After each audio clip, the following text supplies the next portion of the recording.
예, 울산시가요. 울산시장 선거 개입 의혹으로 재판에 넘겨진 송병기 전 부시장을 8개월 만에 경제특보로 복귀시키려다 반나절 만에 없던 일이 됐습니다. 화면부터 먼저 만나보고 계십니다. 눈이 펑펑 내릴 때는 그것을 쓸어봐야 소용이 없다는 거죠. 저는 조금도 흔들리지 않습니다. 때를 기다리고 있을 겁니다. 지금 쓸면 거기에 또 쌓일 뿐입니다. 검찰 수사를 받고 있는 입장에서 공적 과정에서 부정하거나 우려하시는 목소리가 없으세요? 네, 전혀 그런 건 없었고 제가 그거는 이미 출마 의견에 밝혔다시피 그 부분에 대해서는 제가 소명할 부분들은 많이 소명이 됐습니다. 당시 선거 개입 의혹의 키맨이라고 불렸던 송병기 전 부시장인데 8개월 만에 복귀를 시키려다가 오늘 아침에 또 철을 했단 말이죠. 이건 송철호 현 시장이 원했던 겁니까? 어떻게 받아들여야 돼요? 글쎄 이게 예를 들면 울산시 이제 경제특보로 복귀하는 것이기 때문에 광역단체장체 인사를 무슨 당 중앙에 있는 여당에서 하든지 청와대에서 하든 그럴 수는 없는 건 아니겠습니까?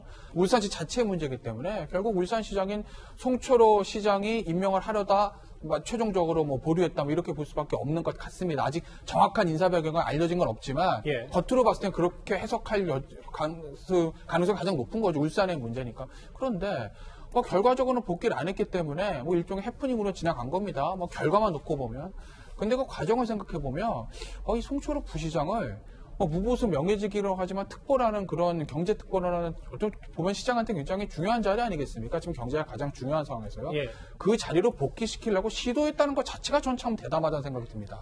어찌됐건 간에 울산시장 선거 개입 사건으로 지금 수사를 받았고 예. 좀 핵심적으로 이제 핵심 피의자로 지목이 된 사람인데 그 사람을 그때 다시 복귀시키려고 했던 이 시도, 이 생각 도대체 무슨 생각을 가지고 했을까라는 것에 대해서 저는 의구심을 가질 수밖에 없는 거죠. 하정우 국장. 예. 그러니까 보수도 안 받고 명예직이라고 하더라도 울산시 내 경제는 송병기 전 부시장이 빠삭하다 이런 아이디어를 갖고 있었다고 하더라도 실제로 결행하는 거는 좀 다른 의미일 텐데 그러면 검찰의 수사 동력이 좀 선거 개입 의혹과는 떨어졌다 이렇게 송 시장이 판단했다고 생각해야 되는 겁니까?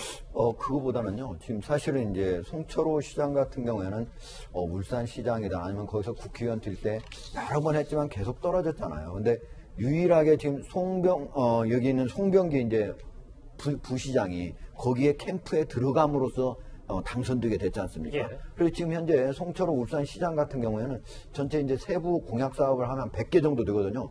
근데 대부분의 지금 사업들이 공약 사업들이 제대로 추진이 안 되고 있는 상태예요. 그 대표가 지금 이제 울산의 트램 전기 이제 노면 전차라고 해서 트램 사업인데 그게 이미 작년에도 예산을 따고 올해도 예산을 많이 따왔어요. 중앙정부 예산을 따왔어요. 근데 지금 송병기 시장이 지금 나가고 나니까 그게 추진이 안 되는 거예요. 그러니까 울산시장의 잔뼈가 굵기 때문에 그렇죠. 송병기 전 시장이 여러 가지 핵심 공약 사업들이 전혀 추진이 안 돼요. 그러니까 무보수가 되든 뭐가 되든 송병기 전 울산경제 부시장을 데려와야만 지금 송철호 시장으로서는 여러 가지 사업들을 진행할 수가 있는데 그게 안 되니까 원래는 좀 한번 정식 공무원으로 데려오려고 했는데 지금 형사 기소가 돼가지고 그런 경우에는 공무원으로 임명을 하지 못한다고 하더라. 그러니까 어쩔 수 없이 무보수 명예직으로 하자 이렇게 한 거예요. 그랬는데 이번에 이제 지방지에 이게 터트려지고 나니까 오늘 아침에 와가지고 안 하겠다 이렇게 얘기를 했어요. 생각보다 논란이 더 커졌으니까 부랴부랴 이제 다시 철회를 한 거예요. 그렇죠. 지금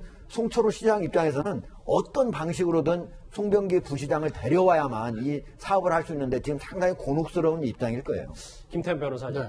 말이 나왔으니까 선거 개입 의혹 있잖아요. 울산시장. 재판에 넘겨졌어요. 송병기 전 부시장이. 예. 네, 그래서 복귀 논란이 있었던 거고. 지금 검찰 수사가 좀 답보 상태라는 얘기가 있는데 어느 정도까지 지금 진행이 됐습니까? 글쎄 전혀 알려진 게 없고 조국 전 장관 취임 이후에 어떤 수사 상황들이 언론에 이제 생중계되는 보도되는 것이 사실 어려워졌기 때문에 지금 최종 수사 결과가 발표되지 않은 이상 저희는 알 수가 없습니다. 전혀 보도되는 것도 없고요. 더군다나 지금 이 수사를 담당하고 있던 공공형사 2부장일 겁니다. 김모 부장이 이번에 인사 대상이에요. 그래서 아마 내일 글쎄 지금 인사가 발표가 나게 되면 아마 제 개인적인 생각으로는 이동할 가능성이 저는 높아 보입니다. 누가 후임을 올지 모르겠어요. 그렇다고 보면 수사 결과가 마무리 안 되고 가는 것이기 때문에 이 수사는 계속 더 답보 상태로 갈 수밖에 없는 거죠. 지금 뭐 임종석 전 실장이라든지 이광철 전 민정비서가 총선 전에 조사 한번 했었고 총선 이후에 그 다음에 조사를 새로 할 건지 기소할 건지 무혐의 처분 종결할 건지에 대해서 전혀 얘기가 없지 않습니까? 그렇기 때문에 이 수사는 뭐 야당 측에서도 그런 문제를 지적을 하지만 그냥 흐지부지 이대로 종결될 가능성이 저는 높아 보입니다. 알겠습니다. 일단 뭐 내일 검찰 중간 인사가 나오니까요. 그것도 관련해서 또 얘기를 또 저희가 나눠봐야 될 것 같습니다. 이 소식은 여기서 정리하고요. 다음 주제 넘어가기 전에 오늘은 조금 일찌감치 실시간 검색어를 먼저 만나보도록 하겠습니다. 예, 태풍 위치 목포에서 지금 점점 북상을 하고 있고요.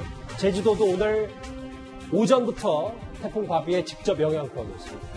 여러 가지 얘기가 있는데 오늘 참 오랜만에 이 인물이 실시간 검색어 상위권을 차지했습니다. 바로 다음 주에서 만나보도록 하겠습니다.